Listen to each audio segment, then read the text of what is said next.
The owner of the place was bringing the electric sign inside. All the chairs were up on the tables, and the owner's wife was cleaning the floor. And there was nobody else around. Judging by the clock, it was almost 3 a.m. 3 a.m. Ooh. クラちゃんたちは久しぶりの再会なんでしょ？ゆっくりしてっていいよ。帰る時だけ起こしてくれねえかな。鍵しなきゃなんねえから。すんませんな、気を使わせちゃって。There wouldn't be anything else open at such a late hour. Oishi and his colleagues still wanted to talk, so they decided to stay. Damn! Kumagai couldn't fight his sleepiness and was nodding off. They were talking about Akasaka's job.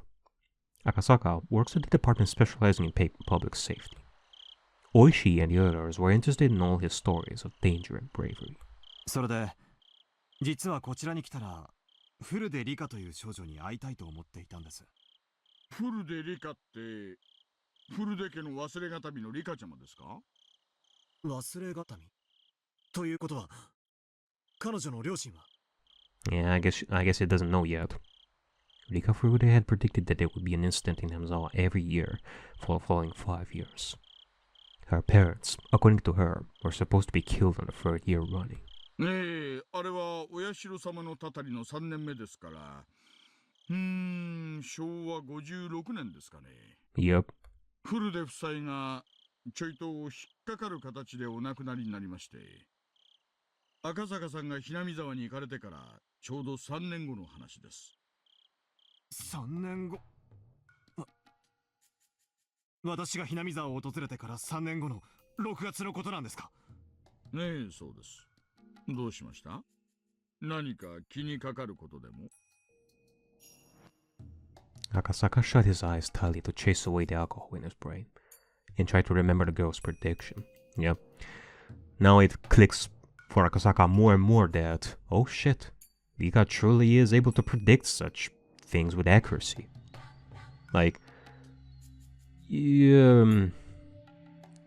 Akasaka takes like the prediction quite well when it comes to saving his wife and is very much appreciative, but there was still that lingering doubt that Rika truly is capable of predicting in the first place. Maybe it was coincidence, maybe not, but no, this right over here, it cements more and more that Rika truly is capable of predicting this stuff. He had, after all, come here to confirm it. Yep. 私が訪れたのは昭和53年です。その翌年にダム建設の監督が亡くなられたということは、そうだ、彼は私と麻雀を打った方のはず。あの方はその後どうなさっていますか？新聞にドーンと載ったと思ったんですが、こっちの地方だけなのかな。その翌年に作業員たちとの喧嘩で殺されてしまいまして。Rika Furude had predicted that he'd be killed in a gruesome way, that his body would be dismembered. その遺体をバラバラにされたということは？なんだ、知ってるじゃないですか。その通りです。未だ右腕が見つかりませんでね。お気の毒なことです。The following year, on the same day, in June 1980, Satoko's parents will be pushed to their deaths. Maybe it should be called an accident. A lamentable accident. 続けて確認します。さらにその翌年、監督の殺人事件の翌年です。確か、そうだ。聡子さんという多分女性の方だと思います。その方のご両親が転落でお亡くなりになるということは？おや、お詳しいですね。そうです。ダムの賛成派だった北条夫妻が旅行先の展望台から転落しましてね。事故か事件か未だにはっきりしませんが。In the following year, on the same day, in June 1981, my parents will be killed. そしてその翌年には、はい、フルでリカのご両親がお亡くなりになります。Wait, hold on a second. My parents will be killed.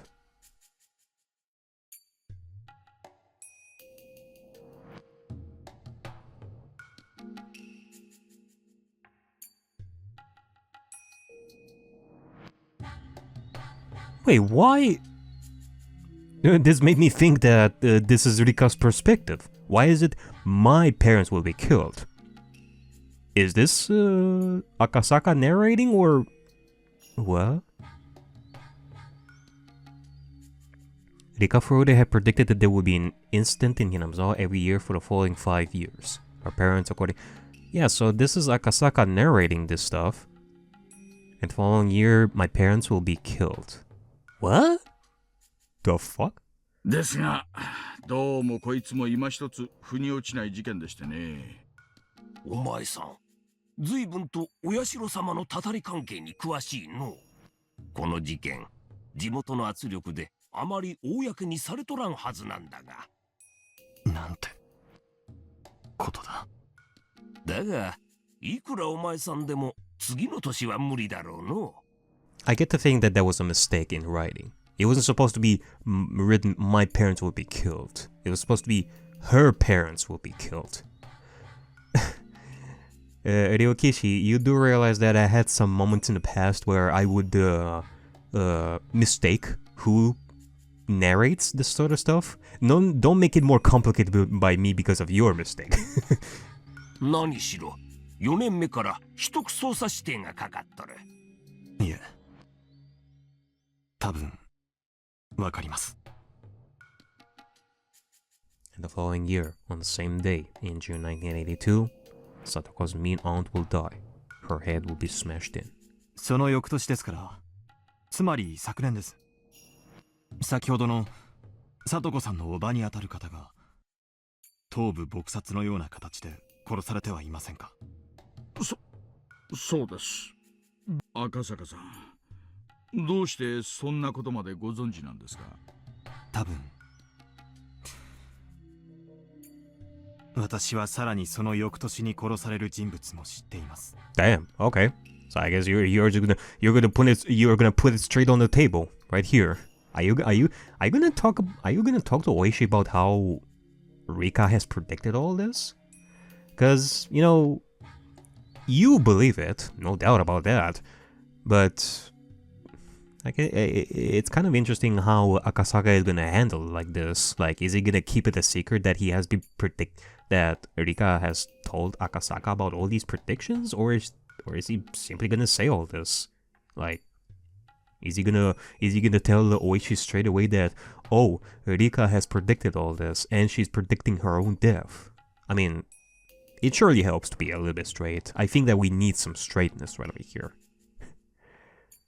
But how are you gonna explain this to Oishi? How is he gonna believe this like straight away? お前さん、何を言っとるんだ。第一、去年の翌年ちゅうたら、そら今年のことだろうが。I'll be killed. 昭和58年6月。Oh, wait a second, I'm an idiot.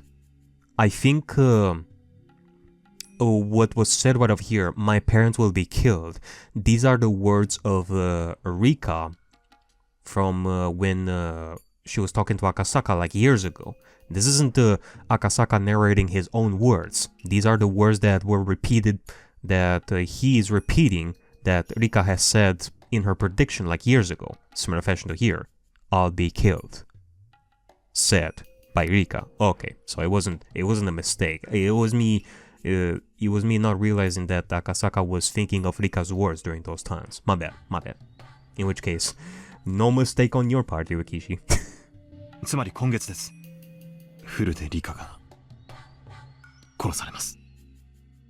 Oishi and the others were at a loss for words. There are times when I think about you viewers who are commenting on these videos, which is really, really nice. Like, I am grateful to you guys who are commenting on these videos, and I deeply appreciate you guys. Like, sometimes I think about you guys who are trying to correct something that I say, something that I misunderstand, like in the comments, and you're writing like your comments, like correction, and then minutes later, I realize my my mistake about what I said, and I correct myself, and then you guys are like, oh, okay, well, never mind. I guess I'm not gonna write this comment. You already realized your mistake, so I'm not gonna write that comment. My bad. Akasaka had talked about the 4 mysterious incidents. Although he had been far away, he belonged to a very special unit of public safety. It could have been possible for him to find out about their secret investigations. That was why it wasn't at odd for Akasaka to mention the series of mysterious deaths, even though he had been far away from Hinamizawa. Well, I guess there's that. Otherwise, it feels kind of suspicious that you would know this sort of stuff in front of him. Kinda sus. However, not only did he know about them, but he also named the next victim. Oishi and his coworkers at Sobara brutality. 赤坂さん、もう夜もだいぶ更けました。これ以上はお互いしんどいんで、単刀直入に行きましょう。今の話は一体どういう意味ですか？ We are saying that there is a girl in this village who can predict her own death. No jokes. はい。今の話は、私がhinamizawaを訪れた昭和53年6月に彼女から聞かされたことなんです。なんですって？ Oishi couldn't believe what he was hearing. He was left speechless. He was left without speech. 信じられない気持ちはわかります。それを聞いた当時の私も、幼い少女の気まぐれな予言遊びくらいに思いました。I mean, trust me when I say that it has shocked me even at that point. And I have dealt with time loop stuff before. ですが、彼女は5年目に自分が殺されることを私に訴えました。それはつまり、自分を助けてほしいという明白なメッセージだったと思うんです。今回、hinamizawaを訪れた最大の目的は、彼女を訪ね、本当に今でも私の助けを必要としているのかを確かめるためだったんです。赤坂さん、私はね、今年で定年なんです。連続開始事件の1年目に殺されたおやすさんの仇をどうしても年内に取りたいんです。ですから私はどんな些細な情報でも怪しげな情報でも飛びつきます。だから一応確認させてください。Yeah, I guess I think that I've already said this before, but I'm gonna say it again. Oishi, he's at that point where it's like, you know what? Sure. A girl predicting like all the incidents, all the deaths. I'll follow that. It is my last year before retirement. Why not? I'm desperate. 今の話は冗談じゃないですよね。なんかの冗談なら今のうちにそうだと言ってくださいよ。私は真実しか言っていません。フルデリカは昭和53年6月に今の話を私に語ったんです。ただ当時の私はそれを重要な話とは思わず、それを大石さんに伝えませんでした。それは申し訳なく思います。いや、それは無理もないぞい。そんな話突然されても鵜呑みにできん。4年連続した今だから聞ける話だわい。Oishi must have been thinking that if only Akasaka had told him back then, he could have saved his friend.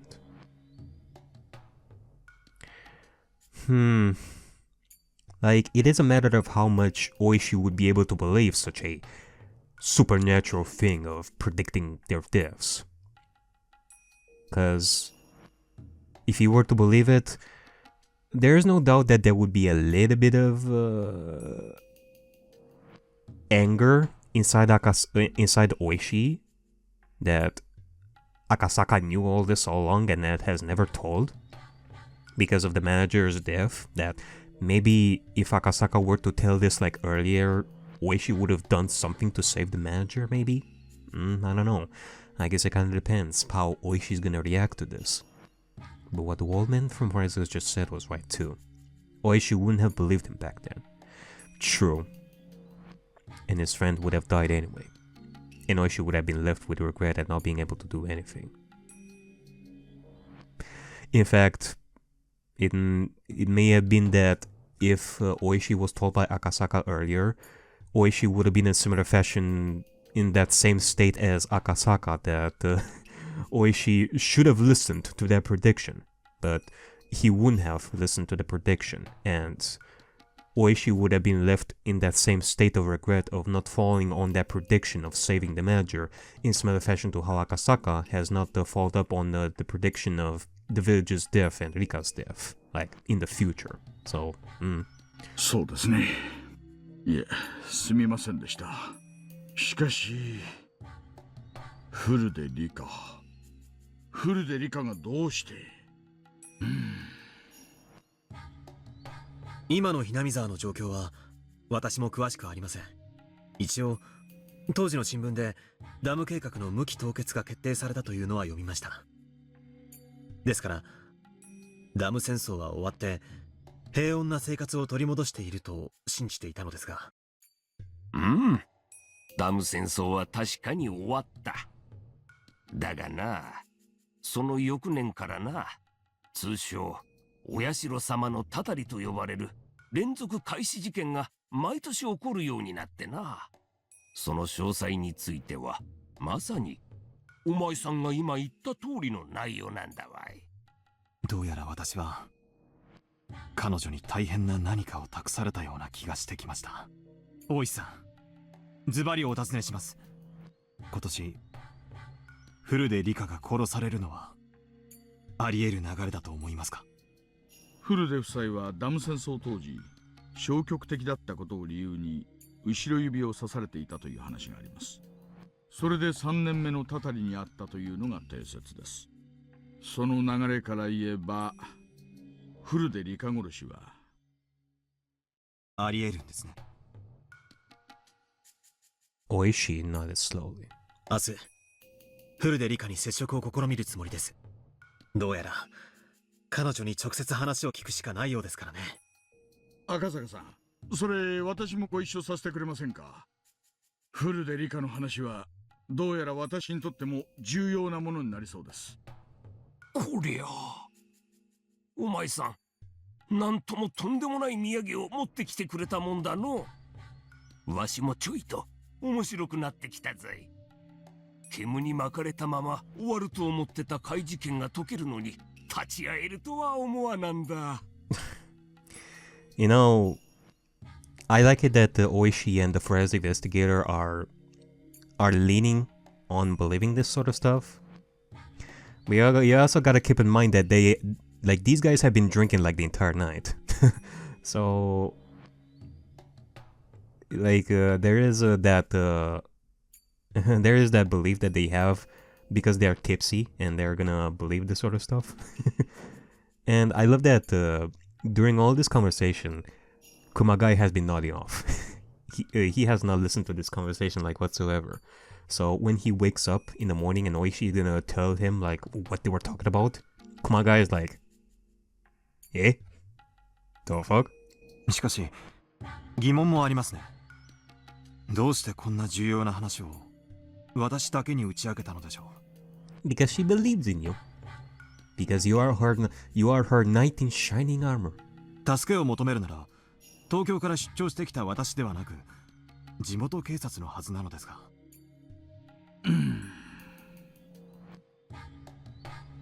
多分地元警察を信用しきれないところがあったのでしょう。私も泥臭い人間です。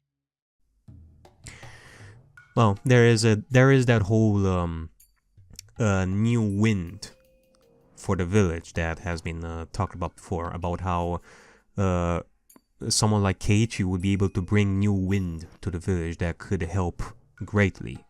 Not just because of what the audio has said, but because of this new person that would be able to save the village when it comes to Keiichi. So in similar fashion so that would be the same can be said about Akasaka. He is an outsider. Someone new, something fresh that may not know like all the context of the village, like he knows jack shit about what the fuck is going on, but nonetheless he has that spark, that secret strength that is key to solving everything. It's kind of like Luffy from One Piece. There are times where he doesn't really know jack shit about the struggles that the villagers have endured, like the backstory behind the village and how things have reached this kind of state where the villain is controlling everything. And Luffy doesn't need to know about this entire stuff. Hell, at some points he literally has slipped through the backstory that somebody was telling to the rest of the Straw Hats. He has slipped through the entire story, but Luffy doesn't need to know, like, the story behind why all this has happened in order to solve, like, the problem. He just needs to beat the ever-living fuck out of the villain and everything is solved. He doesn't need, like, any motivation or reasoning for why he has to do the thing that he has to do. That's how Luffy is. So, in similar fashion to Keiichi and Akasaka, right over here, I guess there's that. リカさんの信用を得ていなかったのかもしれない。それに、沖宮署には S 号の息のかかった連中も少なからず潜んでいます。I mean, yeah, there's also this, like, Rika is not capable of getting the help that she needs from specific people, I guess. つまり、東京から来た私が一番信用できたということですね。Yep. 悔しいですが。だとしたら、大石さん、この件、他にはない道に。もちろんですとも。とにかく明日、Hinamizawaに行って、リカさんに直接話を伺ってみましょう。話はそれからです。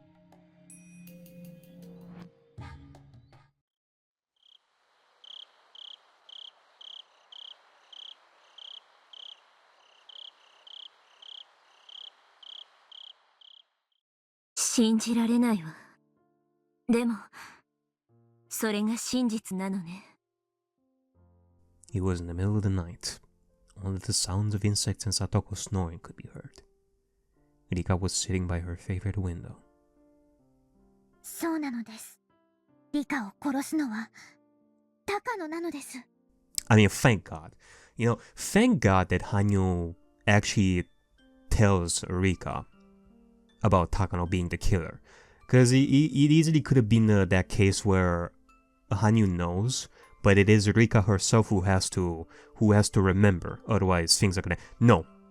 Hanyu, you tell Rika the truth, and maybe through that, Rika is gonna remember herself. And if she doesn't remember, it's good that now Rika is being told by Hanyu who the killer is. Because now, we get to know what to do in this case. Rule Y is broken now, because Hanyu has told Rika who the killer is. I mean, there's like no reason for us to not trust Hanyu when she says this sort of stuff. We have to believe her.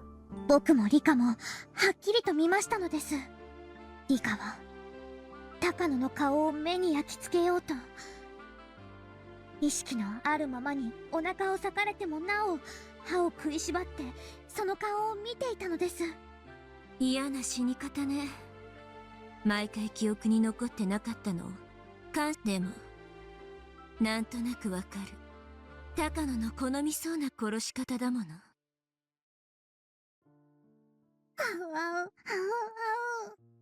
でもわからない。どうして高野が私を殺すの？だって私は女王感染者で、私が死ねば大惨事になるんでしょ。だから入江機関や山犬たちが私を守ってくれてるんじゃないの？そのてっぺんにいる高野がどうして私を殺さなくちゃならないの？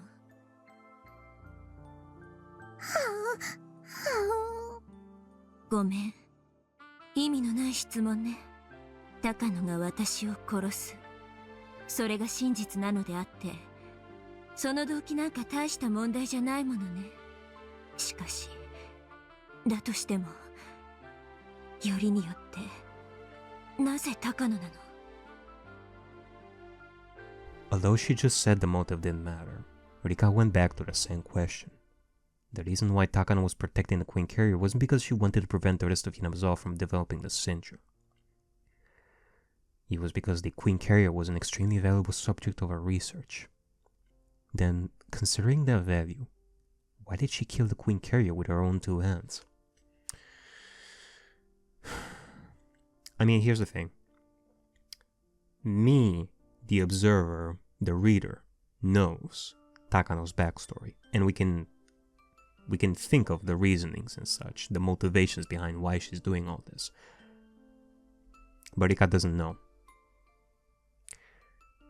It kind of makes me question, because, okay, clearly Hanyu doesn't know either, because she's being shocked by all this, that she actually remembers that Takano is the one who did it. And she would tell Rika that Takano is the one who did it. That she's in a similar fashion to Rika, doesn't remember every time the loop happens. So it's not as if Hanyu is like this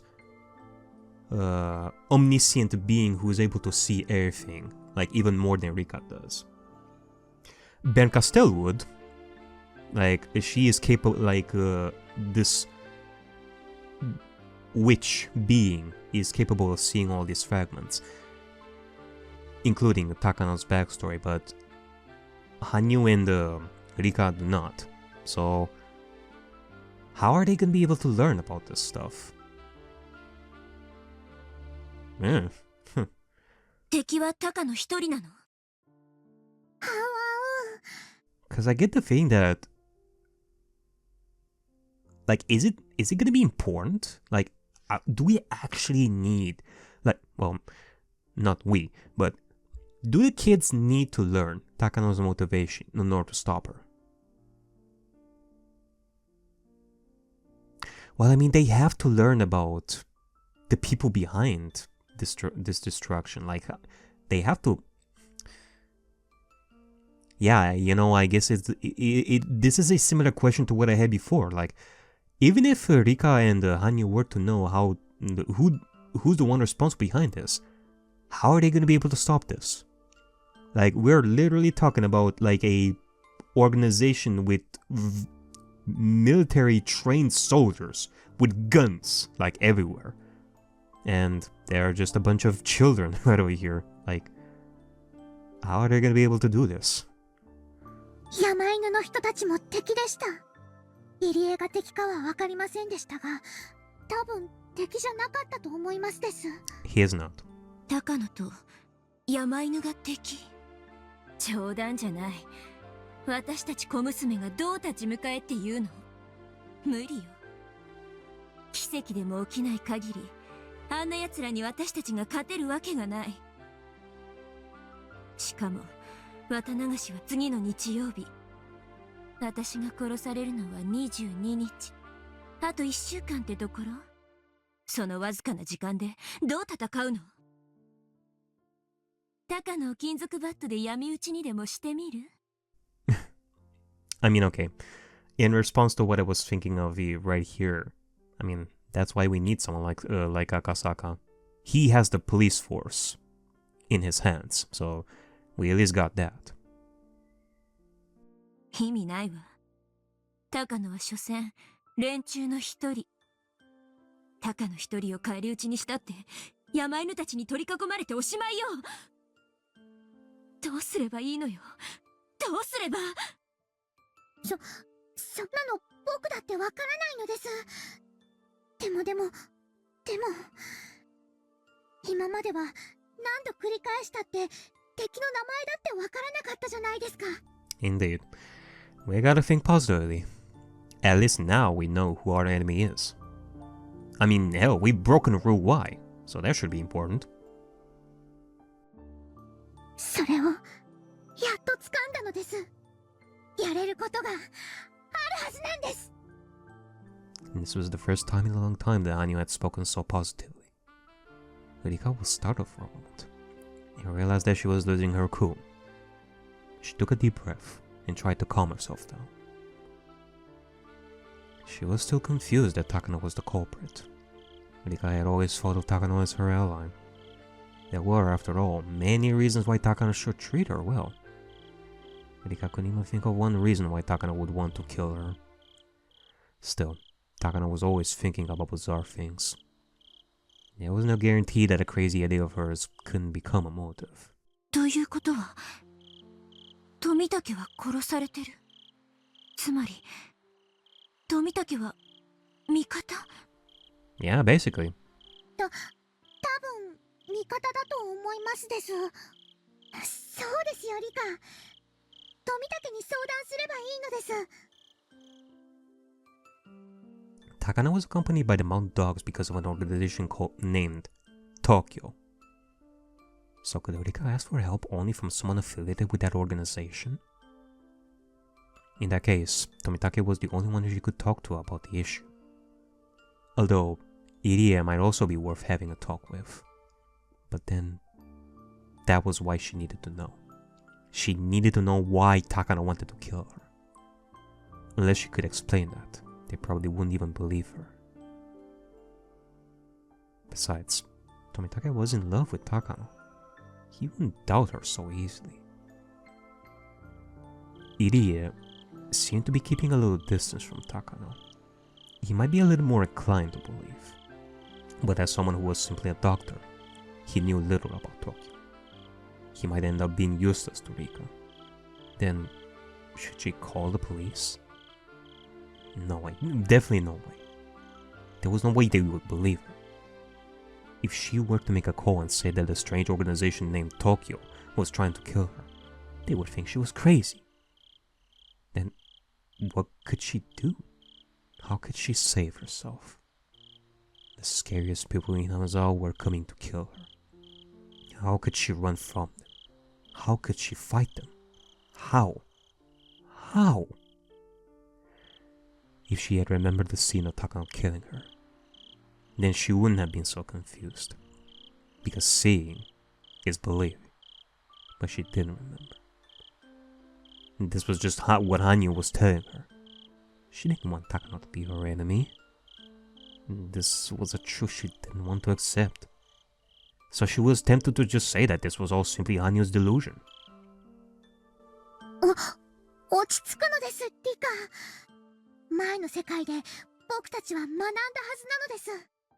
覚えていませんですか？前の世界のことを。前の世界ってあれでしょ？レナが学校にガソリンをまいて立てこもって。違いますです。その次にもう一つ世界があったのです。本当に覚えてないのですか？その世界ではあいつが帰ってくるのです。北条哲平が。最悪の世界ね。何をやっても相談所は様子見で、聡子は数日で廃人同然。どうせ仲間の誰かが発症して哲平を闇討ちにするんでしょ。That was chapter 3, Rika. 違います。そこではみんなが力を合わせて相談所に陳情してちゃんと聡子を救ったのです。その世界でリカは圭一にあれだけ教えられたじゃないですか。奇跡は信じなきゃ起きない。Oh, fuck me. You're telling me that, okay, not only Rika doesn't remember the last moments of Takano being the killer, that was a possibility. But man, you don't even remember the hardships that we went through to save Satoko. Well, I do believe, because that is important. That sort of stuff that happened in the previous world was very important in order for Rika to have the renewed strength in order to go through all this. But if she doesn't remember right now, then this is basically the same Rika that has a little hope in all this stuff. She has to remember that stuff too. Which I do have a strong faith that Rika is eventually gonna remember this. Otherwise, there's nothing that we can do. そしてみんなが信じれば必ず奇跡は起こるって。確かに圭一が言いそうなことね。でもすごいわね。今まで一度も退けられなかった鉄平の帰宅する世界を打ち破るなんて。その世界の圭一たちはどうやって奇跡を起こすか知ってますですか？ Come on, Rika. Try to remember. みんなにですね、ちゃんと相談したのです。Because it is as the narration said, seeing is believing. Like, of course, we can believe what Hanyu is saying right over here. There's like no reason for us to not believe her. But it is one thing to be told something, and it is another thing to actually remember experiencing this sort of stuff yourself. どうせダメだとか、一人で悩んだりとかしないで、みんなに相談したのです。だから、奇跡が起こせたのです。みんなにって、圭一たちに高野のことを相談しろと？東京という怪しげな組織に狙われているから助けてって相談して信じてくれると思ってるの？信じてくれますです。前の世界では信じてくれましたのです。なんでリカは僕が言うのを信じてくれませんのですか？ごめんなさい。信じないわけじゃないの。羽生が見たんだから、それは真実なんだものね。自分の記憶に残らないというのが、こんなにも温度差を感じさせてしまうものだったなんて。とにかく、リカと僕が2人で悩んでも何も解決できませんです。僕たち2人の力ではあまりに非力なのです。でも、僕たちには武器があります。それは真実です。動機はよくわかんないけど、でも犯人は高野だってわかってます。だからこれはこれまでの世界で一番有利なスタートのはずなんです。それなのになんで最後の最後でリカだけ記憶がつながらないのです。Hanyu ground her teeth remorsefully. She saw the truth just a short time ago, so she couldn't believe that Rika didn't remember anything. Which, you know, thinking about this, I'm actually really glad that about what is being discussed right over here, because this basically confirms 100% what Hanyu is going through right over here, because at some point in the past, like in chapter 7, like I was questioning, how much does Hanyu know? This discussion right over here basically confirms that Hanyu is basically in the same state as Rika when it comes to the information that they learn. There is no doubt that, at this point, there is no doubt that Hanyu's knowledge is basically shared with Rika's knowledge. Hanyu knows just as much as, well, Hanyu remembers that Takano is the culprit. Rika doesn't remember. But besides that, the pool information that she has gathered up to this point for all these fragments is in similar fashion to Rika. Because I was thinking, like, otherwise, I was thinking, does Hanyu know, like, everything? And if Hanyu knows everything, how come Hanyu has never told Rika, like, all this stuff? And then I was talking about Hanyu's selfishness in chapter 7, that not only does she not believe, and, you know, we went through all that stuff about how Hanyu doesn't help, like, one bit, and is, like, so, like, staying behind and all that, that there is also that possibility that she doesn't know, and she's not even telling Rika, like, all this. That's bad. But no, it's all simply explained that she literally had, like, no hope, like, whatsoever throughout chapter 7. That's why she was so despondent. She was so much like an observer that she wouldn't do anything, and she was telling Rika to not do anything, that there's no point in all this. So, yeah. Bottom line, besides this nugget of information that Takano is the culprit, they're basically in the same state. If it was something she had seen herself, then she wouldn't even need a motive. But she hadn't, and that was why she couldn't understand. Why was her memory missing even when Hanyu's memory was still intact? Did that mean their long journey was about to end? Perhaps her infinitely repeating journey was already over, and this was the last world of all. And if we are reaching this kind of conclusion that Hanyu and Rika are in a similar, somewhat similar position, I guess this means that not even Hanyu knows why the fuck they are going through all these loops.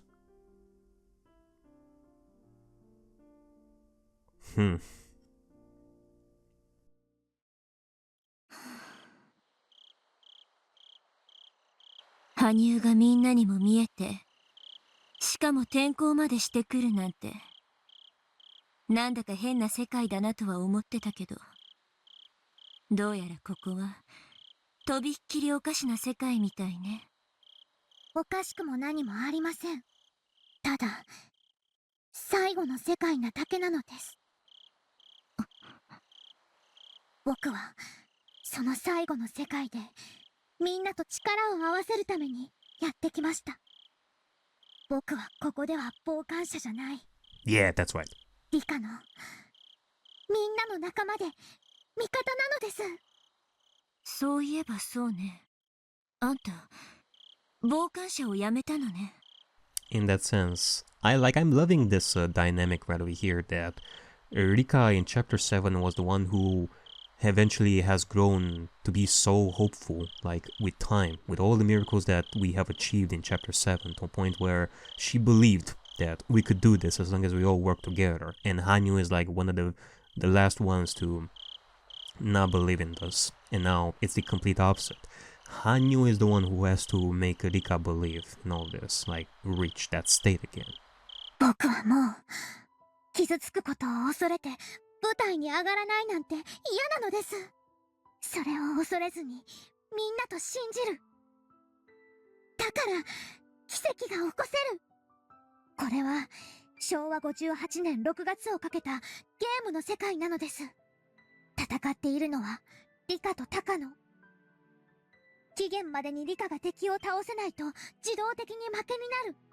タカノたちは山犬という強力な駒をいくつも持っている。少々の駒を集めたくらいではとても太刀打ちできないのです。だからリカはあらゆる人に助けを求め、対等な数だけ駒を揃えなければそもそもゲームが始まらない。このゲーム版のルールを僕たちは何度も繰り返しながら学んできましたのです。それはまるで説明書のないゲームのよう。でも僕たちは何度も学び、そしてようやく戦い方を知り、さらに敵方の駒の正体まで最初から分かっているという破格のリードがもらえましたのです。リカ、ぼんやりしてる場合じゃないのです。綿流しまであと1週間。前の世界は2週間の猶予で始まりましたのですが、今回は1週間しかない。Damn! Jesus. つまりこれが最後の世界なのです。Like, we know that for all these fragments, like, the looping period gets shorter and shorter, but we went from 2 weeks to 1 week. Yeah. わかったわ。私が覚えていないことの不幸を嘆くより、あなたが覚えていてくれた幸運を喜ぶべきね。あなたまで忘れていたら、この最後の世界も右往左往してるうちに終わってしまったに違いない。それに圭一たちへの相談もうまく話し方を考えれば何かいい知恵がもらえるかもしれない。何しろ学校大爆発がほぼ確定したあの世界でレナと大立ち回りをして正気に戻させるという奇跡を成し遂げた男なんだから。 In the second to last world. そうです。とにかく話せる人に相談しましょうです。僕たちだけではあまりにか弱いのです。仲間を集めどうするかを考えましょうです。奇跡の道も一歩からなのです。しかもそれをたったの1週間でね。 Hanyu had never encouraged her like this before. She had always pretended to be a bystander. She never wanted to go through the pain of failure, so she never had expectations for anything.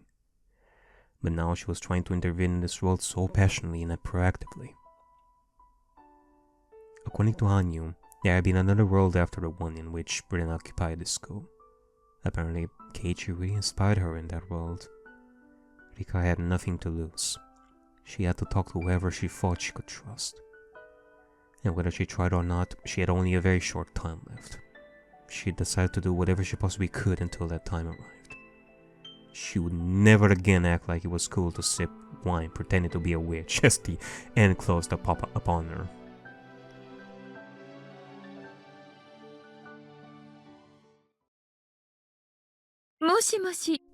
Which, again, like, I have to ask this. It's a little bit off topic, but where is this image of a witch coming from, Rika? Like, I'm still curious about that, I guess. ご無沙汰しておりますわ。野村です。ええ、先日は詳細な資料をありがとうございました。厚生省のお歴々もあなたの丁寧な資料のおかげでHinamizawa症候群の恐ろしさを理解してくださりました。Is this that woman that Takano talked to, like, in the car? すべてあなたと小高野先生の研究の成果ではありませんか。私は正当な研究が正当な評価を受けられるようにしたに過ぎませんわ。それはもちろんあなたの資料をやがては総理の手にも取らせてみせましょう。総理は一国の主、我が国で最も権力を持つ人物に、あなたそれがいかに優れた研究であり、そしてHinamizawa症候群がいかに特別なものなのか。なのにその研究をないがしろにし、無残にもあなたとあなたの祖父の論文を土足で踏みにじった現理事会、彼らがどれだけ愚かなのかを分からせてお見せします。 Damn. Like, whoever this woman is, she is this powerful that she will be able to bring, like, the documents and all the research that Takano has done up to this point to literally the Prime Minister of Japan. And, well, I guess it makes sense. This woman would bring, like, all this stuff to the Prime Minister for him to read. Right now the Prime Minister will be like, right, interesting. But once the village gets destroyed and all that, he's gonna be like, oh fuck, this is clearly happening. This sort of stuff is actually serious. And thus the research will be well known. Damn. そんなあなたに朗報があります。終末作戦が終わった後、現地は隔離閉鎖され、陸自の別部門が研究を引き継ぐこととなりました。あなたはそこへ迎え入れられ、派閥や予算に悩まされることなく、心ゆくまで研究をすることができるのです。あなたの献身的努力に報いたいとおっしゃられるクライアントの行為としか申せませんわ。あなたはそこで所長の地位を与えられ、今度こそ思うままに存分に研究に勤しむことができるのです。それはとても素晴らしいことではありませんか。そしてあなたはHinamizawa症候群の研究をステップの一つにし、高野先生が求められていた本当のステージ。いいえ、これはお世辞でも何でもありませんわ。あなたに対する私どものクライアントの正当な評価です。そうですか。長電話を失礼してしまいましたわ。それでは失礼いたします。また追ってご連絡いたします。The woman put down the handset of her car. Then she picked it up again and made another call. 内線1001をお願いします。ええ、渡辺とお伝えを。渡辺です。ええ、先日の件はつつがなく終了しました。渡辺Nomura？はい。高野さんの資料は素晴らしいものです。さらに国立研究所の職員を同行させましたので、背広連中はそのまま鵜呑みに。ええ、はい、そちらも問題ありません。20日以降から敵対派閥のほとんどの閣僚は外遊、もしくは西洋で東京を離れます。はい、不確定要素はいくつか残りますが、おそらく6月23日には艦艇の堀は全て埋め尽くされているはずです。はい、ですので現地作戦は6月22日深夜に決行、23日に総理に緊急決裁を求める日程となると思います。はい、当日総理を補佐できるブレーンは全て我々側の人間です。総理は万に一つの疑問も抱かないでしょう。ええ、それは間違いなく。 Damn. And I actually remember specifically because we had like one moment, like at the end of chapter 7, where, at least I think I remember, there was one moment with the prime minister actually lamenting on what just happened and having to do the emergency situation. 総理は必ず緊急マニュアル第34号に署名します。 Yes, in this moment with signing the emergency manual 34, like, oh shit, okay, well we have to do this. その後はアルファベットへの責任追及となり、奥の千葉派、旧小泉派は発言力を大きく失うこととなるでしょう。ええ、そうです。今村先生の復権は時間の問題です。ですわね。If there's money to spend on developing domestic nuclear arms or the Japanese-American alliance spanning the Pacific, it will be more profitable for our nation to spend it on ODA toward China. The 21st century will be the era of China, with their nation claiming a good portion of the world's population. Japan gets nothing out of wagging its tail for the US anymore. ええ、全くですわ。The 21st century is almost here, yet we're still saying that communism is the greatest evil. Maybe we've been watching too many bad American propaganda movies. はい、わかりました。では来週マカオにてよろしくお願いいたします。ええ、私カジノは大好きですので。はい、それでは失礼いたします。また追ってご連絡いたします。 The woman put down the handset of her car phone and took a breath. She smiled in satisfaction, then picked up the handset again. 官房長官席を。ええ、前澤とお伝えを。はい、私です。Oh, okay, so she has like different names. I see. 奥の長官。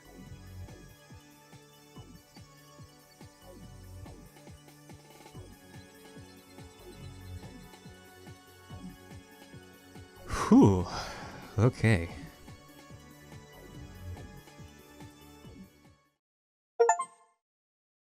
Well then, just 1 week. Probably like the most important week in the entire story, really.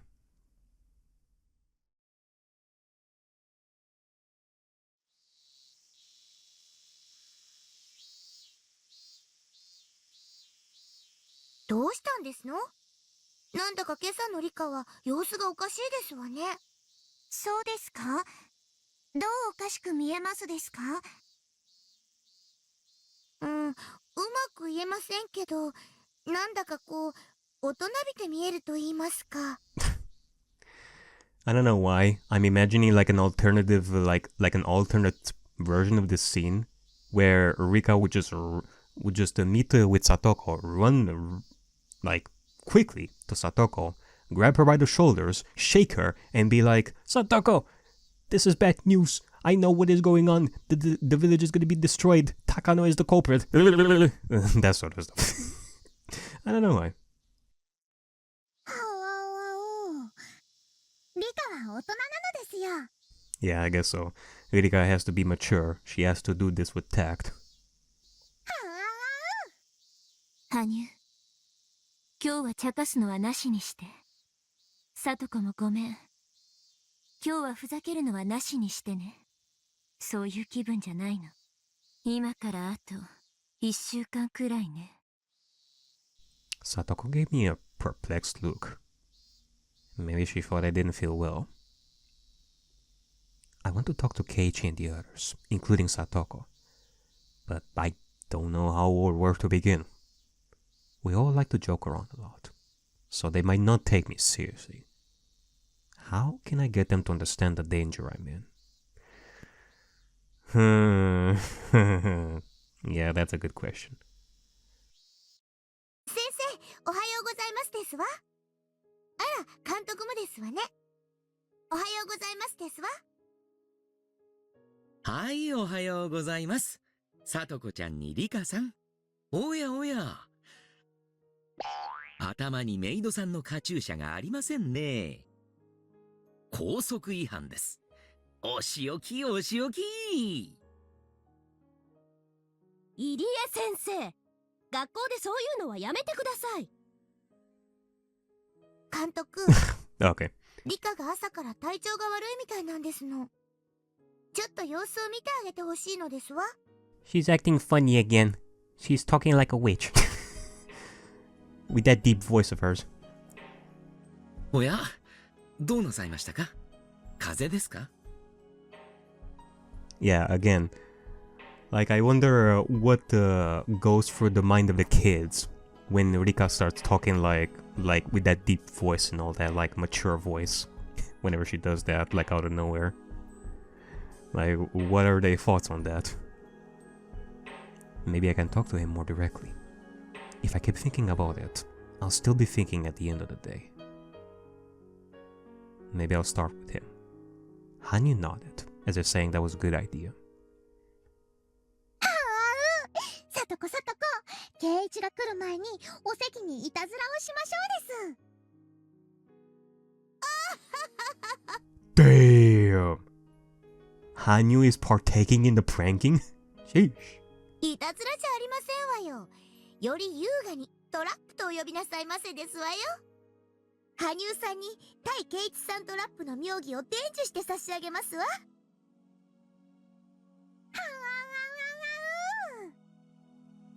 Hanyu and Satoko ran to the classroom. Hanyu must have left on purpose. I have to use this chance she's given me. 入江、ここではなんですので、保健室でお話ししてもいいですか？ええ、構いませんよ。では、保健室へ参りましょう。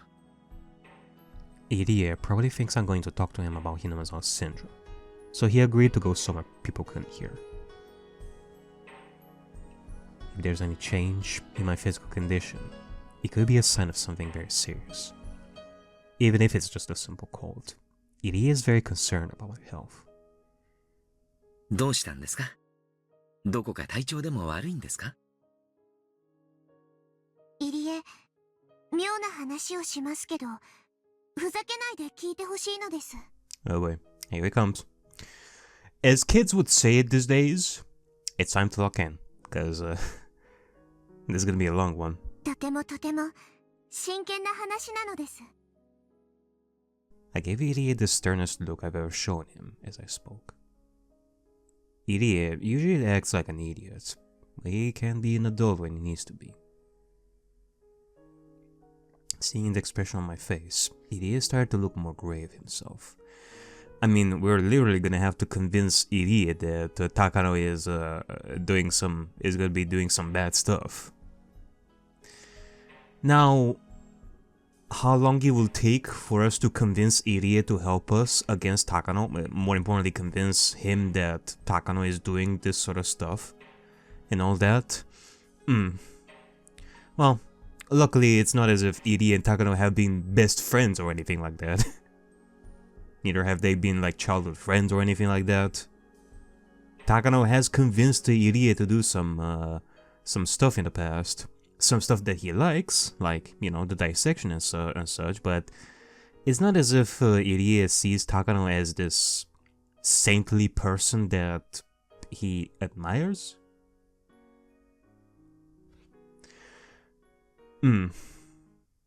How do I start? Okay. 入江、僕は女王感染者というものなのですか？はい。リカさんの寄生体だけは村中の誰とも違う特別なものです。その僕が死ぬとどうなりますですか？前にもお話ししたと思いますが、とても大変なことになります。いえ、正確にはとても大変なことになると思われますが正しいですね。何しろリカさんが死ぬまで検証不能なのですから。ただしHinamizawa症候群に酷似した社会型脳内寄生虫の例で、女王感染者の死を引き金に集団自殺や暴動などを引き起こすケースが複数あるというような話です。Oh my god. You know, it didn't even cross my mind right now, because, okay, Hanyu has has remembered that Takano is the culprit and killed Rika and all that, but it still stands that both of them don't even know what happens beyond that. Not even Hanyu knows that there's gonna be like a mass destruction and all that. この辺は高野さんの専門です。彼女に直接聞いた方がいいでしょう。Maybe not. 私には少々疎いあたりです。In other words, Takano knows better than anybody that if I die, something terrible will happen. More than ever, I don't know why Takano wants to kill me. There's no way I can figure it out myself. Ariakey is here with me right now. Maybe he'll know. I should ask him. 入江、話の腰を折らずに聞いて答えてくださいです。そんな僕を殺して誰かが何かを得するということはありますですか？リカさんを殺す？誰が？入江、話の腰を折らずに答える約束です。すみません。いえ、考えられません。あなたを殺して得をする人間など存在するわけがない。繰り返しになりますが、もし女王感染者に万一があれば、一般感染者は全員48時間以内に末期症状に至るんです。それこそがHinamizawa症候群の最も危険な一面と言えるでしょう。被害妄想の拡大や錯乱などの個人症状とは比べ物にならない規模の大事態です。その大事態を起こして誰かが得をするということは絶対にありえません。リカさんを殺すということは村人 2,000 人を殺すのと全く同じことです。たとえ冗談でも絶対に考えられないことです。僕が死ねばHinamizawaの人たち全員が被害妄想に取りつかれて錯乱し、あるいは殺し合う。鬼の血を引く末裔たちの村の終焉としてはこれ以上ないフィナーレなのです。Could that be what Takano wants? Since she always talks about dangers and bizarre things, it's obvious she enjoys cruelty. She always talks about how she wants to witness, with her own eyes, the raw brutality of the man-eating demons she read about in the dark history of Onikafuji village. A.k.a. like one of the motivations that I was trying to figure out before we had Takano's backstory and all that, that maybe she just enjoys the sounds of her own voice and would love to make her theories come true and all that. It's possible that she wants me dead just so that all the villagers will develop terminal symptoms. もちろんそれが想定される最悪の事態です。ですので、もしも万一リカさんが死ぬようなことがあった場合、ある緊急措置が取られることになっています。Can you tell her in great detail about that? 緊急措置？初耳なのですよ。多分初めてお話しすると思います。Okay. 物騒な話でしたので、私も話さなかったと思います。Tell her.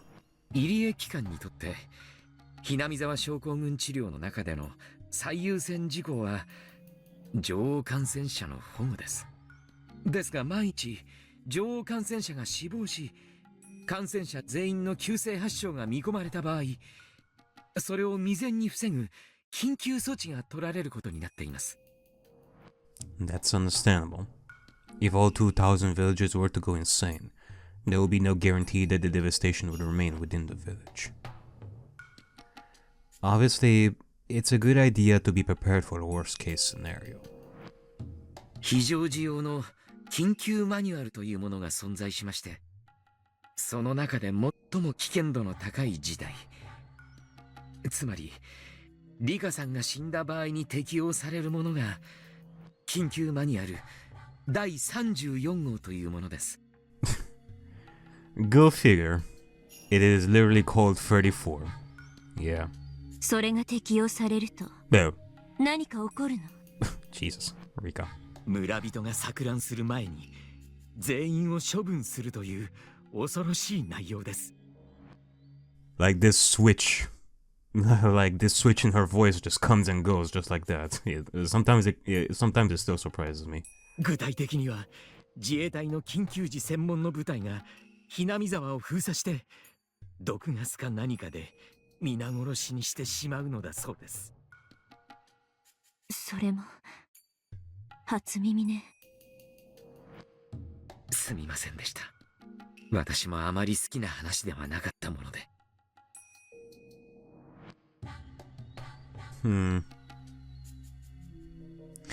You know, I asked about this Queen Carrier theory that if the Queen Carrier dies, then everybody would go insane in the village, which I asked myself plenty of times. How do you know that? How would you theorize that such a thing? Because like the only clues you would have towards that would be like in other cults or anything like that, that something like that would happen, I guess.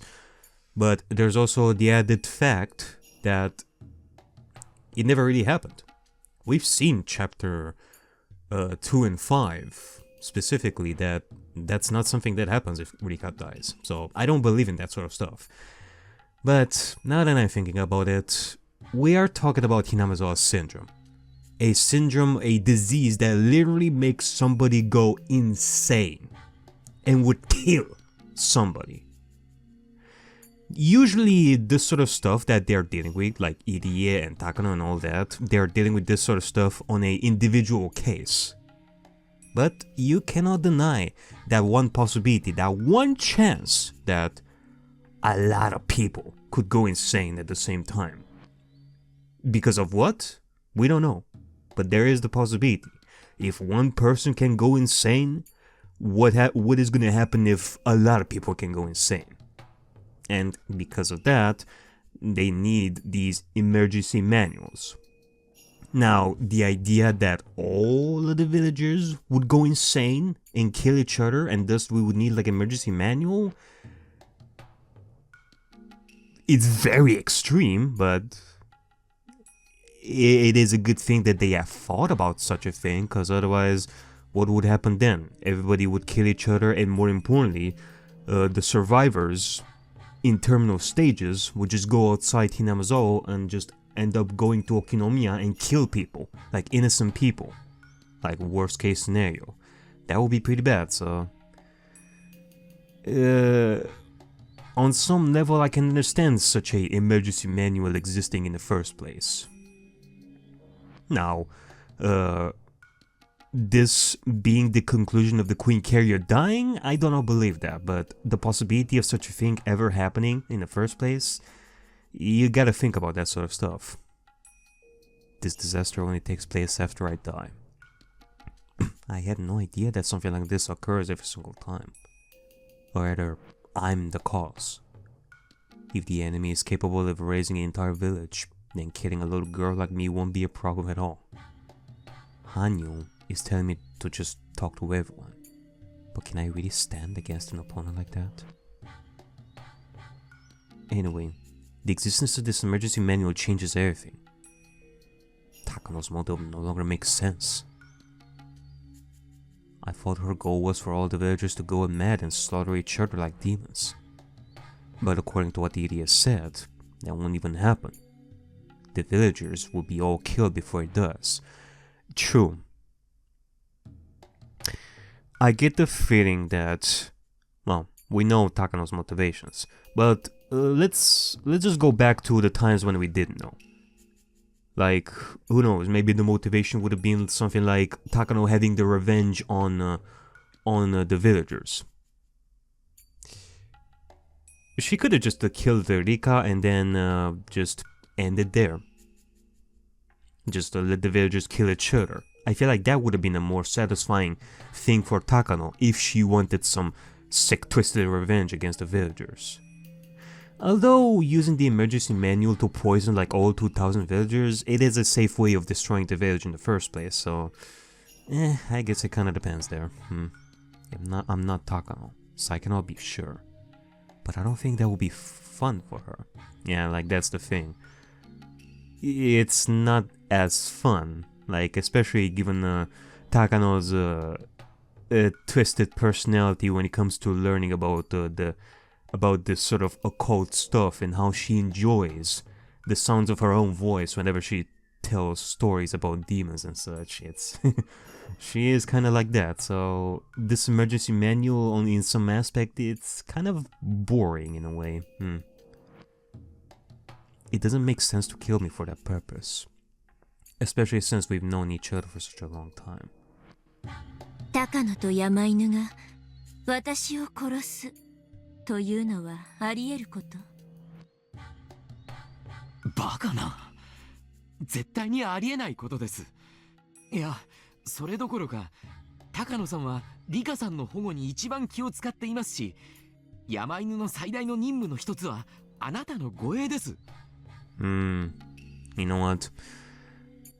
Like, one of the reasons why I'm thinking that convincing Irie of Takano's true motives is difficult is because Irie would know that Takano wouldn't just not do this, because if Takano were to do this, then that would be the end of the research project, which really doesn't make sense to Irie, because both Irie and Takano are trying their best to do this research, and it just goes like against Takano's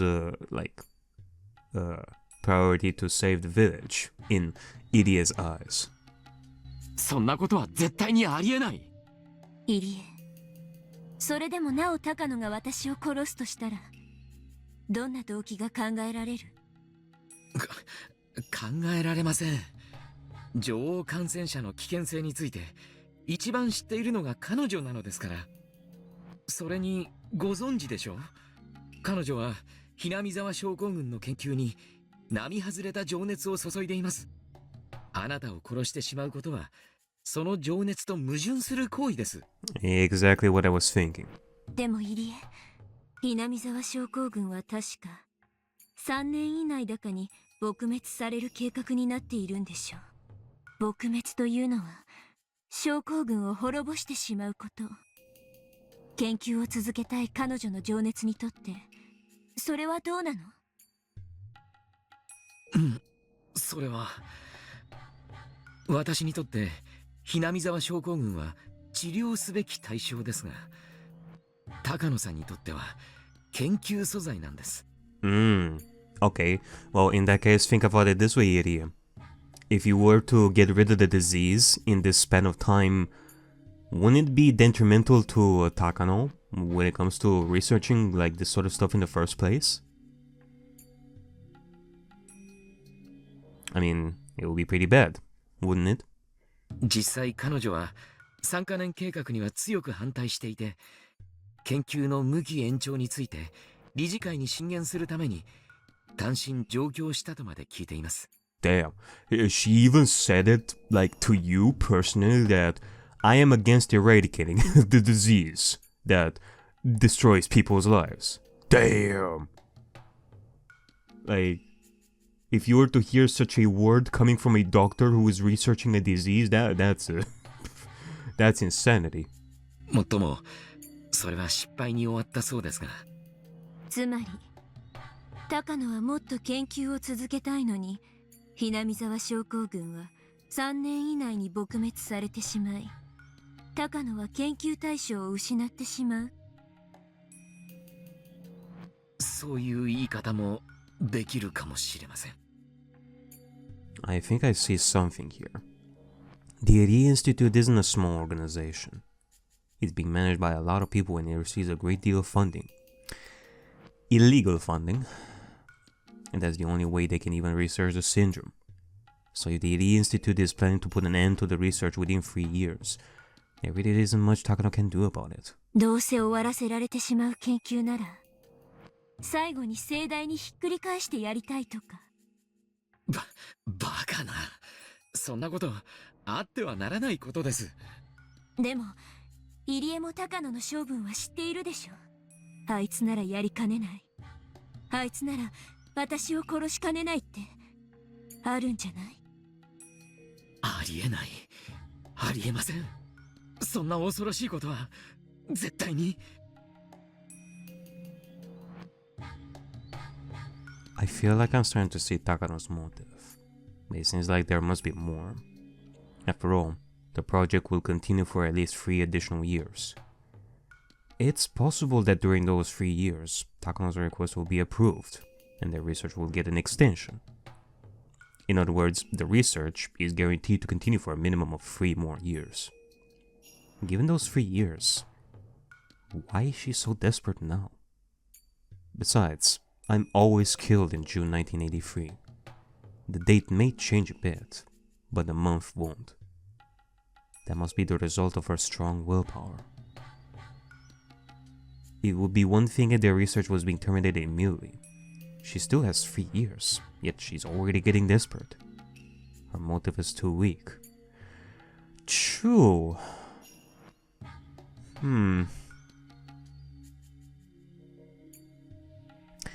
I mean, okay, there's that whole thing about the woman in the shadows that is convincing Takano to continue this before Takano has lost her will during those last fragments that we've read. And we've reached this kind of desperate move, which we're still gonna have to explore as well.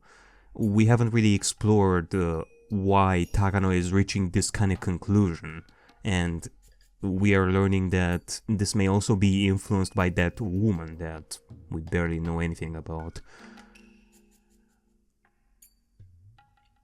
The fact that she's doing it like right now,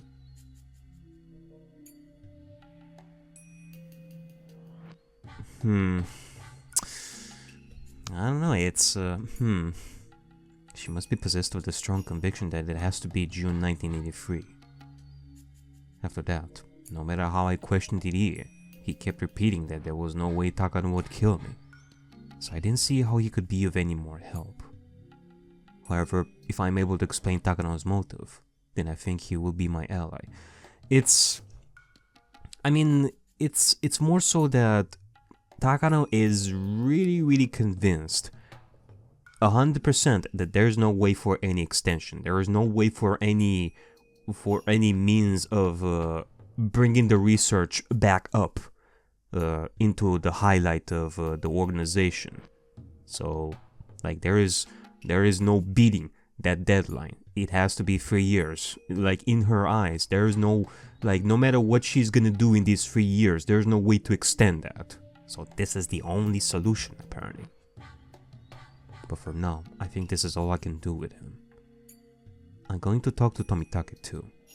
Tomitake is a lot closer to Tokyo than Irie is. Maybe he can tell me something Irie can't.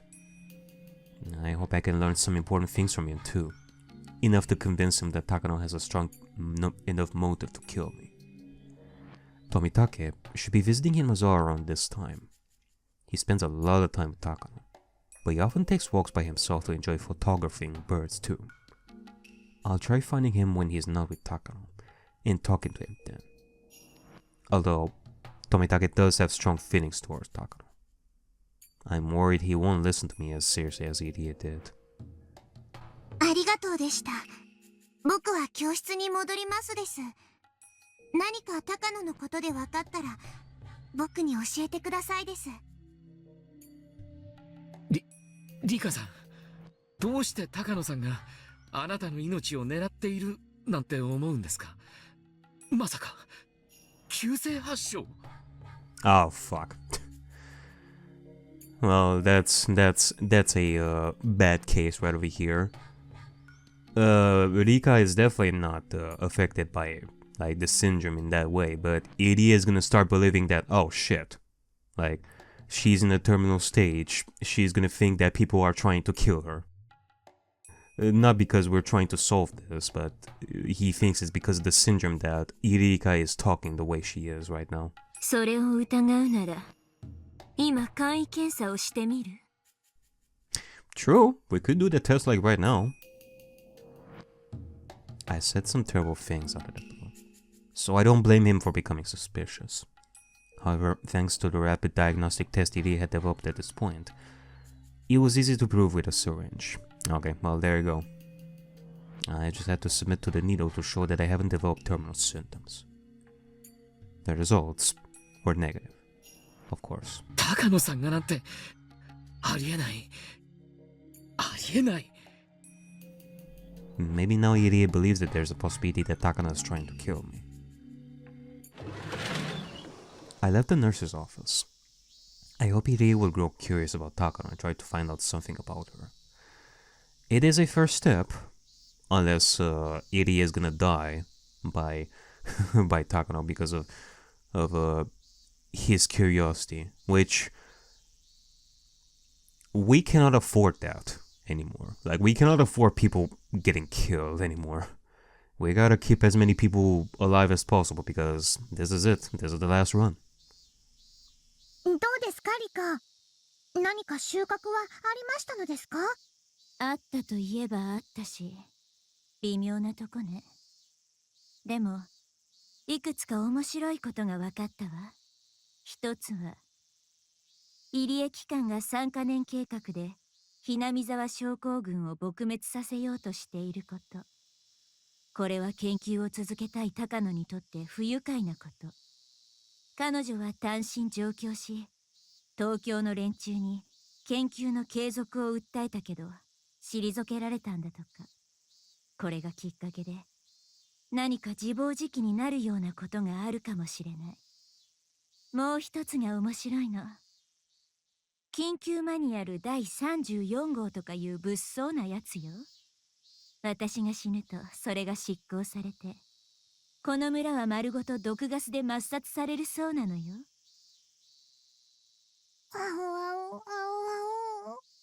私が死ぬと、村人すべてが末期発症するというのがあるでしょ。高野はそれが見たくて、私を殺すのかとも考えたんだけど、緊急マニュアルとやらがあるから、それを見ることができる前に村は滅んでしまう。だからこれも動機ではなさそう。 Unless for the motive for you know, Rika, unless the motive for her killing the village is a bit different than the way you would think of Takano. It's not because she wants to see people killing each other like demons and such, but there may be some other motive. I mean, I know the motive. Yeah, I know the motive, and somewhat how that will lead to the desperate move of destroying the village using the emergency manual, but, well, for right now, Rika and Hanyu don't know. いくら入江に聞いても、そんなバカなばっかり。彼に言わせると、事態の重要性を一番理解しているのが高野ということらしいわね。故に、一番殺す理由がないと。わかってるわ。まだ入江一人に聞いただけよ。他の人から情報や知恵をもらえる可能性もあるんだしね。そうです。みんなの力を合わせないと奇跡は起こせないのです。奇跡でも起こさなきゃ絶対に勝てない相手だものね。もうすぐお昼休みなのです。みんなに相談するいいチャンスだと思いますです。とはいえ、どう話せばみんなが真剣に聞いてくれるかが問題よね。I think they will. 東京という秘密結社がなんて話をしたら、それなんて漫画って言われちゃうに決まってるわ。誤解のないようなうまい言い方を考えないと。多分深く考えず、そのまま話した方がうまくいくと思いますのです。本当に？そうなのですよ。まあ、試してみるのです。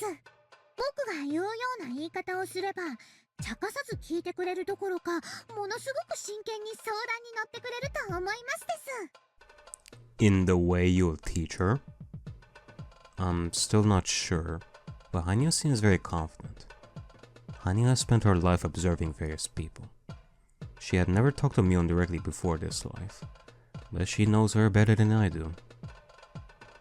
I talked to everyone during lunchtime, in the way that Hanya taught me.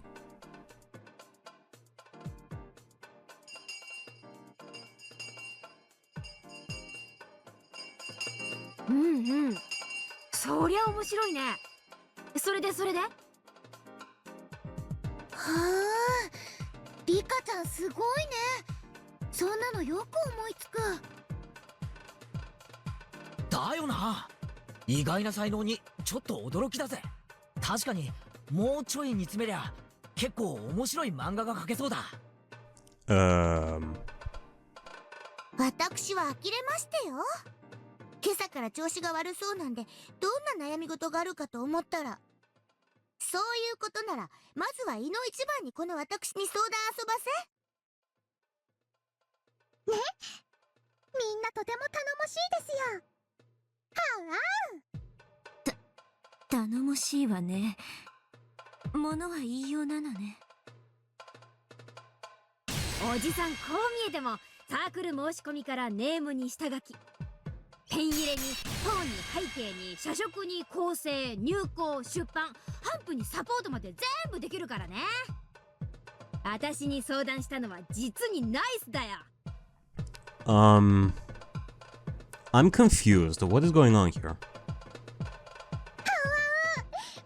ミオンがすごいのです。漫画家も編集者も出版社も本屋さんも全部一人でやれてしまうので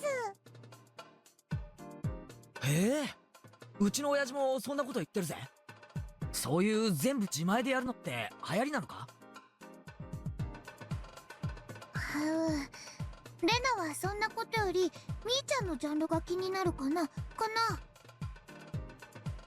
ほらほら、話が脱線してましたよ。みんなで理科に協力しましょうですわ。I told them about all the secrets surrounding Hinamizawa. I told them that I wanted to write a comic book and that I needed their help to decide on a few things. Okay. I guess, if I spoke to them about this normally, they might question my sanity. But to see things change this dramatically with just a little preface, I mean, you're pretty good. Well, I guess, like, I would have gone with something a little bit more direct, but I guess this is a way of making the kids help us with their own perspectives on how we should deal with this sort of stuff, but in a comic book / manga kind of format. Like, let's say that this evil nurse is gonna try to destroy the village of Hinamizawa and such. How are we gonna stop her? Something like that, I guess. And then eventually we would ease ourselves into telling them, by the way guys, this is real.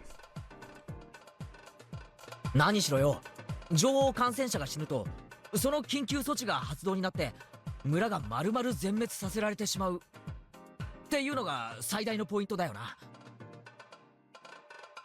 そんなすごい人がいらっしゃったらもう要注意ですわね。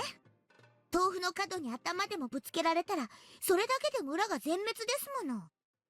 捕まえてぐるぐる巻きにして土蔵にでも放り込んでおいた方がいいに決まっていますわ。でもそうしないで殺しちゃうんだよね。そんなことしたら大変なことになっちゃうって分かってるのに、なんで殺さないといけないのかな。かな。かな。そうなのです。In fact, you know, I was thinking about this at some point. Even if we were to put Rika in like a bunker, like a nuclear bunker like of sorts, and protect her the best way that we can so that nobody would be able to reach her, not even Takano and the Mountain Dogs. It's a matter of time. Even if Rika would not die in one day, she might die in the next day, and so on and so forth. I don't know why Takano has chosen like June 1983 specifically to kill Rika, especially since there's still like 3 more years for the research to continue until it ends. But I don't know. 秘密の研究所の中にいるその悪役は大変なことになると知っていて、じゃない、女王を殺そうとするのです。でも、もっともらしい動機が思いつかないのです。I kind of see an outline of the motive though. Can they actually find a hint without knowing any of the actual details? そんなの全然楽勝じゃん。女王を殺せば村中が滅ぶという設定だけでもう十分に動機は構築できるよ。Mion left as she casually voiced what was on her mind. でもミオン、その悪役は病気のことをもっと研究したいと思っているから、それがおしまいになってしまうようなことを自らやるはずがないのです。そんなの大した問題じゃないって。その悪役にさらに黒幕を設ければいいんだよ。あるいはその悪役を利用しようとするさらに悪役というか。Damn. A villain who wants to use Takano. いい？女王が死ねば村が大混乱に陥る。それを隠蔽するために大掛かりな抹殺作戦が決行される。これはね、基本的に最悪の事態への対応策であって、決して抜いてはならない殿下の放蕩な作戦ってわけ。抜いてしまったらとりあえず事態は収拾できるだろうけども、ただでは済まされない大事になるんだからね。確かに政治家の世界って必ず責任追及とか辞任要求とかそんなのになるもんな。そんな何千人も殺すような作戦が実行されたら、その後に必ずそういう事態を招いたのは誰の責任だって騒ぎになるだろうからな。まあ秘密作戦だからその騒ぎは表沙汰にはならないだろうけど、その東京という組織内でかなり強烈な責任追及が行われるのは間違いないだろうね。ってことはそれだけで十分女王を殺す動機はあるってことじゃない？どうしてなのですか？そんな大騒ぎになって何か得をする人がいるというのですか？いるよいるよ、いるに決まってんじゃん。いい？世の中に吹く風は必ずどちらか一方に流れる。それはある人にとっては逆風になるけど、必ずいる反対を向いている人には追い風となる。どんな出来事だって必ず損をする人と得をする人がいるんだよ。なるほど。私のトラップ脳がギンギンしてきましたよ。つまりそんな大事になれば責任を取らされる人たちがいる。その人たちと対立している人たちにとってはとっても美味しい事態というわけですわね。そうだね。どんな組織にも勢力や派閥があって意見を考えてる。ましてや東京なんていう巨大な黒幕組織だったら、その強力な力をめぐっていろいろな人たちの思惑が入り混じってるはずだよ。ってことは誰かを蹴落として成り上がりたいって思ってる連中にとっては、女王を暗殺して大騒ぎを起こすことは十分価値があるってわけだ。つまりじゃなくて、悪役にとって価値がなくても東京の中には女王を殺す価値がある人が大勢いるということなのですか？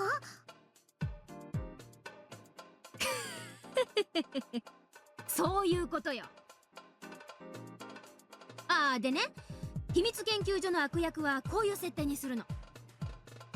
本当は研究をもっと続けたいんだけど、それが3年で打ち切られるって話が決まっちゃってるわけでしょ。だからさ、その研究員は自分がこれまで研究してきたことを全部無に帰されようとしている。つまり自分が半生をかけて築いた成果が台無しにされそうなんで、非常に辛い思いをしている。いや、それだけじゃない。ものすごくプライドを傷つけられていると思うんだよね。そうだな。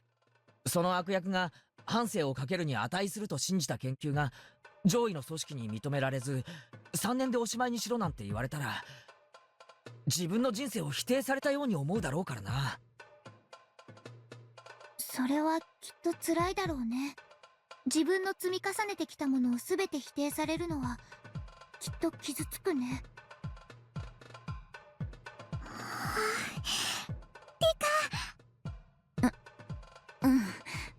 わかってる。 Amazing. My friends really are the best. This is starting to sound like a real motto for Takano. I mean, the fact that they're even thinking about a villain on top of a villain thing in the first place, which has never really crossed my mind, like before Chapter 8. Mostly because we didn't really know Takano's motives and the way her life went and all that.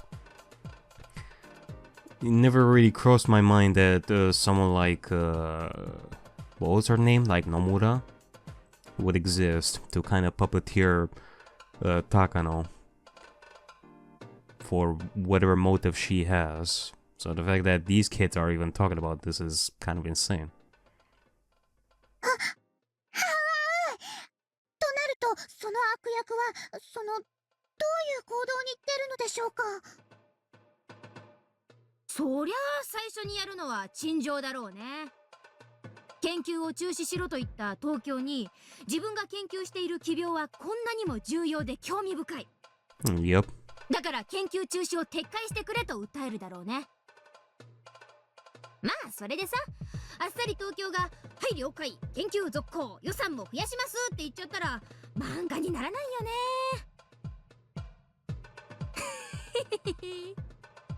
そこはさ、きっと東京のボスたちにコテンコテンにこき下ろされるわけよ。I mean, I did say so myself before that for quite a while there, Takano's research and all that was going really, really well. So I assumed that there would be like a plot twist where things would become desperate, and well, it happened. お前の研究などくだらない。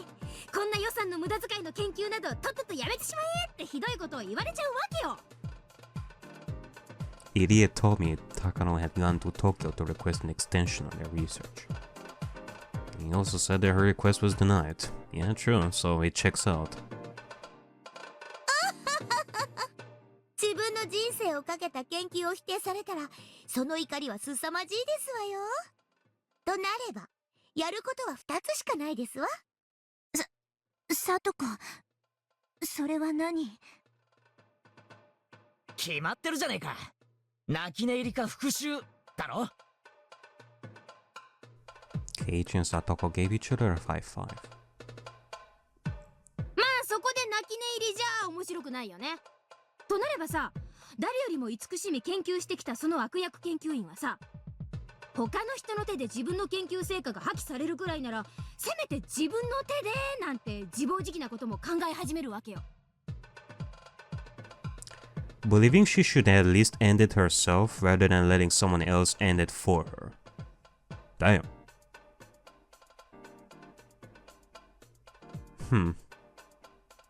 プライドが高いゆえにね。そこでさっき考えた話の東京の何者かの思惑が出てくるわけですわ。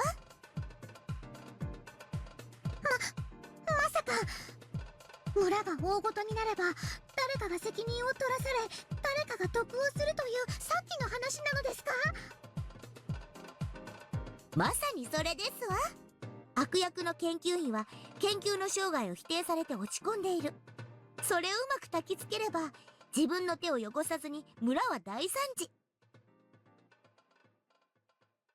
自分は後から悠々と責任追及に加わってうまうまでございましてよ。そういうこと。だからね、自分の生涯を否定された悪役は落ち込んでるわけよ。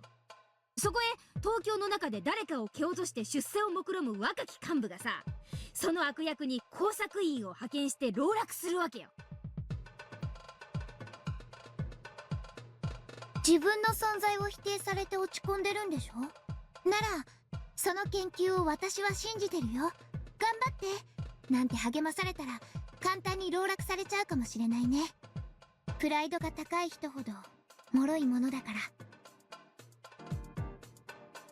ってことはつまりその悪役ももっとどぎたねえ黒幕に利用されてるだけってことなんだな。ああ、戦隊ものの悪の幹部にもそういうキャラっているな。今まで頑張って悪の組織に貢献してきたのに、一つの失敗だけで手のひらを返したような仕打ちを受けて処分されてしまう気の毒な感じのやつ。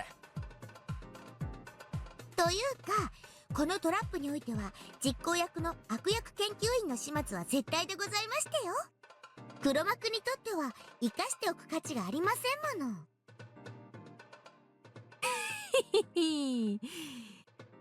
そういうことだね。その悪役もちょい悪を気取ったつもりだろうけど、結局は人生を否定されるし、黒幕に利用されるし、しかも最後には口封じで消されちゃうんだろうから、悪役とはいえちょいと同情を誘いそうだよね。Okay, so if I'm to think about Takano and the evil mastermind, Nomura and all that, Takano is gonna achieve her mission to destroy the village in the hopes that the research would eventually end up going back up, like on the spotlight and all that. But you guys are saying that that's not gonna happen and that Nomura is gonna pin like... that is basically gonna kick like Takano under the bus, and thus she's not gonna... Takano is not gonna achieve what she's gonna achieve. Instead, the evil mastermind is the one who's gonna win from this. まあそういうキャラの立て方もありじゃないかな。いや、むしろありだよね。次の新刊では考えてみるかな。Honey and I could only listen to them talk. They are truly amazing. They really are. It is very possible, especially if I think about Takano's character. Come to think of it, Irie kept repeating, that isn't possible, a whole lot. Which means that those words could be a reflection of how possible it might really be. I'm sure my friends can answer that question. I'm going to ask them. So let's ask them. ではなぜそれを3年も猶予が残っているこの今に自暴自棄になるのでしょう。猶予なんか問題じゃねえだろう。今日死刑になるのも3日後に死刑になるのも全く同じだぜ。要はその猶予幅の問題だってだけだろう。3年の猶予じゃなくて3年後に死刑って言われたように感じてるわけさ、その悪役は。そこは多分黒幕たちの都合だね。彼らの都合で悪役を操ってるわけだからさ。この時期に村を滅ぼしたい都合は悪役じゃなく黒幕の方にあるんだと思うね。It is possible, yeah.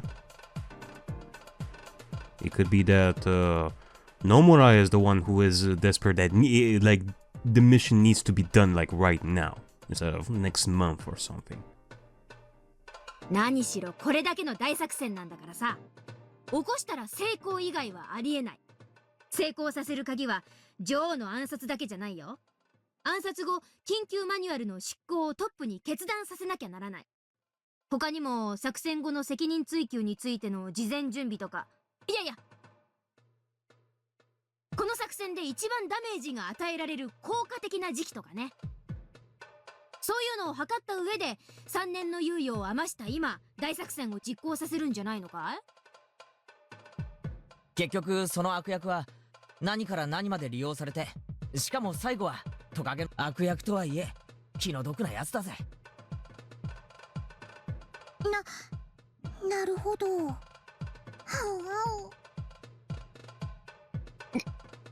お。では一番重要なことに話を移しますです。それに立ち向かうために女王の少女はどう戦えばよいのですか？その子が主人公なのです。ほうほう、そりゃ面白そうだな。つまり命を狙われてる女の子がなんとかマシから逃れられればいいわけだな。連載形式によるね。長期連載ならダラダラと逃げ延びて次々新しい追っ手や資格が現れた方がネタ切れにならないよ。Let's not. できれば短期集中連載がいいのです。 Very short. I burst out laughing at Hanya's metaphor. となればなんとか悪役をやっつけてハッピーエンドを目指すしかねえよな。逃げるより戦う展開の方が熱いってもんだぜ。でも主人公はただの女の子なんでございますわよね。どうやって戦うんですの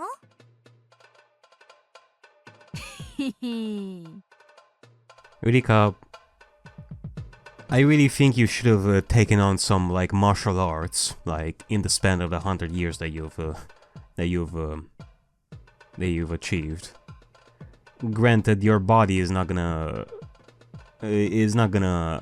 gain like anything. Well, actually, I don't know.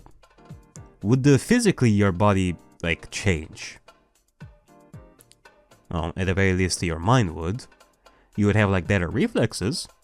You would know in like the area specifically to hit somebody or stuff like that. Like, Rika, you should have done some martial arts or something like that. 今時の少女主人公は無力なんかじゃないよ。一見塩らしい可憐な少女なんだけど、秘められた秘密の超パワーを隠していて、実は王家の血筋を引く S ランクのハンターで、Oh. 二つ名は漆黒の打天使とかってのはどうよ。 Okay, is that a reference to something? なんだか痛い中学生の創作みたいだね。どうしたよミオン。 Damn. You shot her favorite OC. お腹でも痛えのかよ。どうせおじさんは永遠に孵化しないピキなのさ。Yan. Ganbatte. Though when you read that manga 10 years from now, it may be so bitter you write in agony.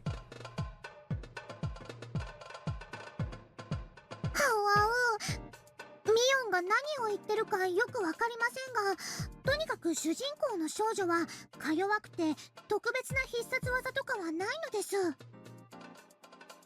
強いてあげれば猫かぶりがうまいです。あとすごく意地悪でよく僕を辛いものでいじめますのです。それはいい設定ね。早速今夜から実践するわ。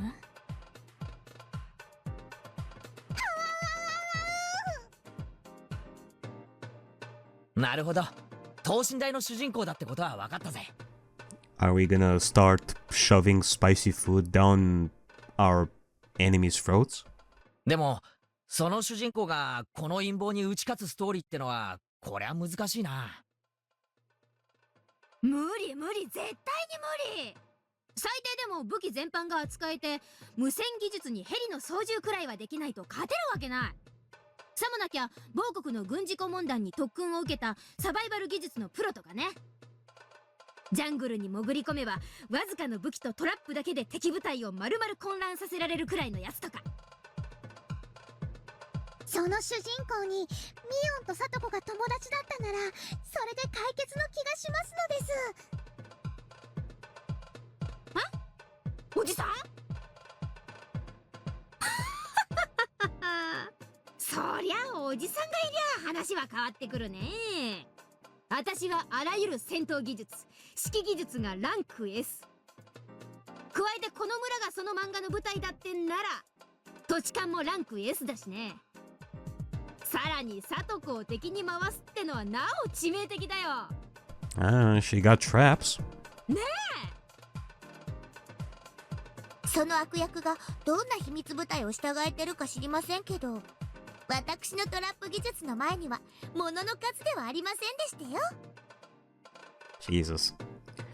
Imagine, like, this story that I have been reading for like 3 years, with breaks here and there and all that.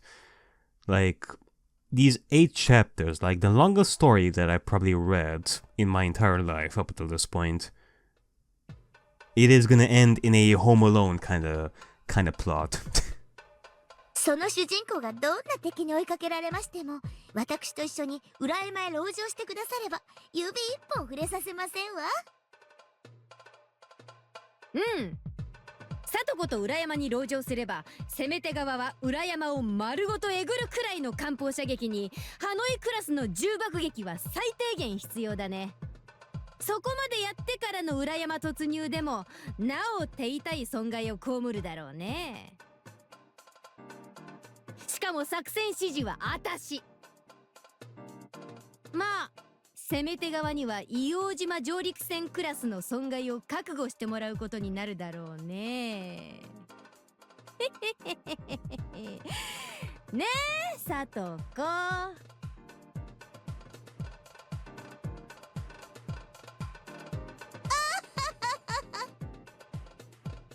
私の芸術的裏山を破ろうと思ったら核弾頭でもお持ち遊ばせ。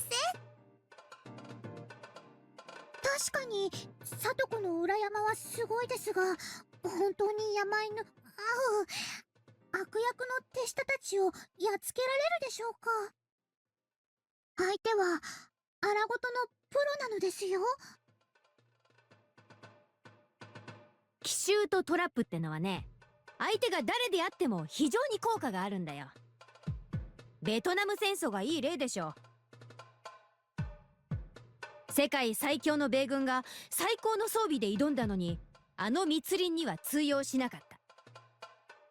土地勘のある人間が十重二重に張り巡らしたトラップというのはね、その里子のトラップは彼らにも通用するということ？もちろん。いや、それどころかベテランゆえに足止めの効果が大きいかもしれない。トラップは引っ掛けるだけが効果じゃない。引っかかるかもしれないと怯えさせる効果も大きいんだよ。ベテランゆえに慎重になる。ゆえに裏山への直接進行に彼らの指揮官は及び腰になるだろうね。それはつまり相手が素人である時より時間が稼げるってことだからね。へへ、攻略には艦砲射撃くらいは必要ってわけだ。まさか戦争中じゃあるまいし、敵にはそこまではできないんだろ。 Yeah, I mean, as long as they don't bring tanks or something like that, I think they were gonna be good, I think. Tanks? I definitely don't think that's possible. Anyway, Mion is a professional when it comes to deciding on tactics. And she's saying that Satoko's traps will be more than effective, even against the Mount Dogs. Yeah, it's very reassuring. トラップの弱点は防御にしか使えないことと設置に時間がかかること、そして無差別に発動してしまうことにあるんだけど、その点里子の裏山は全ての条件を満たしているね。そうだね。裏山に立ち入る人はいないし、すでに里子ちゃんのトラップでいっぱいだし。Okay, hold on a second. Is it just me, or are we transitioning more and more into themselves involving in the story? Because before we were doing it under the pretext of a comic and all that, but they're surely involving themselves a lot more in this. Because of the, like, defense kind of thing. 逃げ込むだけですぐに籠城できるのはその主人公の大きな強みになるね。そこにおじさんもいるわけなら、その籠城をただの立てこもりには使わないね。敵の主力を引きつける何らかの陽動に使って、その隙に敵を叩く奇襲作戦でいく。Now the question is, how are we? Okay, well, you know what? It's better than nothing. I think that we should go with this, Rika. We should have like this barricade kind of thing. Defense, though, like, yeah, sure, we can try our best to defend ourselves in the forest and set ourselves up, and when the enemy comes, we would just pick them like one by one because of the traps and all that. But nonetheless, let's say that we are actually gonna go with this. How are we gonna convince the kids to actually do this stuff? Maybe we can just go with something along the lines of, hey, I think that this is actually a good idea. So in order for our manga to achieve like success, I think that we should have like hands-on experience. Let's actually create these traps, and that way we can have like the best inspiration for our manga when we write this sort of stuff. Maybe we can just do something like that.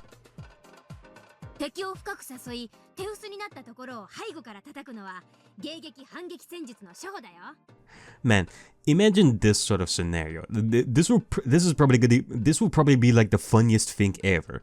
If by the end of chapter 8, where like the kids right over here are gonna continue thinking that this is all for a manga, when Rika and Hanyu are gonna be the only ones who know that this is the real deal, and the rest of the kids are never gonna know this.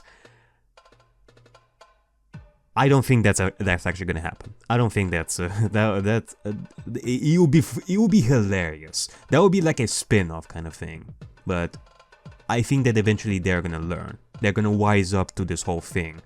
Especially when, you know, the mountain dogs are actually gonna come and the kids are gonna be like, oh shit, this is actually happening. What the fuck? It would be hilarious though.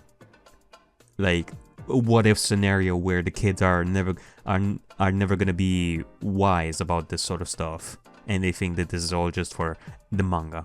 水際撃退を絶対死しなんて石頭の極みだからね。はー、みーちゃんとさとこちゃんすごいすごい。でもレナとケイチくんだけ置いてきぼりだ。なら僕たちが主人公ということにしましょうです。みんなで仲良くやっつけるのです。よっしゃ、そう来なくっちゃな。なんだよ、俺たちまで加わるってことは、それって部活メンバー対悪の組織ってことになるわけかよ。Basically.